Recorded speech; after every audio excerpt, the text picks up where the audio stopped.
ఒక మనిషి నశించిపోవడానికి ప్రధానంగా 3 కారణాలు ఉంటాయి. ఎంత తపస్సు చేసిన వాడైనా, ఎంత తేజోవంతుడైనా ఈ 3 దోషములు అంటుకోకుండా చూసుకోవాలి. అందులో పరస్వానాంచ హరణం, వేరొకరి భార్యని అపహరించి తీసుకొచ్చి బంధించి ఉంచితే ఆమె శోకించి ఆమె కంటి వెంట పడుతున్న బాష్ప ధార నీటి చుక్కైనా దానిని మించిన అగ్నిహోత్రం ఉండదు. అది వంశాన్ని కాల్చేస్తుంది. మారీచుడు చెప్పలా, కళత్రాణిచ సౌమ్యాని మిత్రవర్గం స్తథైవచ యదీచ్ఛసి చిరం భోక్తం మాకృధ రామవిప్రియం అన్నాడు. అటువంటి పెద్ద దోషం చేశారు. అట్లాగే పరస్వానాంచ హరణం, ఇతరుల యొక్క ధనాన్ని అపహరించడం. వద్దు వద్దు అని చెప్పిన అన్నగారు కుబేరుణ్ణి కొట్టడం, ఆయన పుష్ప విమానాన్ని అపహరించి తేవడం. లోకంలో ఎక్కడెక్కడ విలువైన ఉన్నాయో వాటినన్నింటినీ అపహరించి ఆ ద్రవ్యాన్ని తీసుకురావడం. పరుల యొక్క స్త్రీలని అపహరించి తీసుకురావడం, వాళ్ళని స్పృశించడం, వాళ్ళని బంధించడం, వాళ్ళని బలాత్కరించడం. సుహృదామతిశంకాచ, సుహృత్ అంటే మన యందు చాలా మంచి మనసున్నవాడు, ప్రేమ కలిగినవాడు, మనం క్షేమంగా ఉండాలని కోరుకునేవాడు, మనం వృద్ధిలోకి రావాలన్న తాపత్రయం ఉన్నవాడు.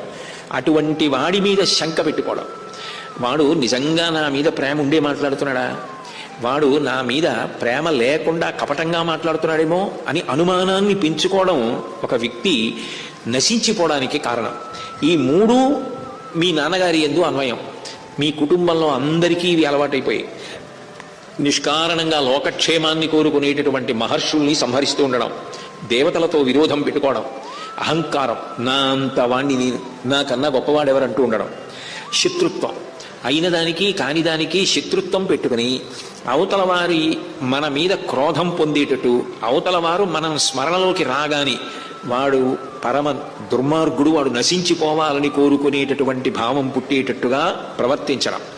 ప్రతి వారు కూడా మిత్రులు కారు, శత్రువులన్న భావనతో ప్రవర్తించి వాళ్ళు ఎప్పుడూ మన అభ్యున్నతిని కోరుకోవడానికి వీలు లేనంత దూరం చేసుకోవడం, కలిసి ఉండకుండా చేసుకోవడం.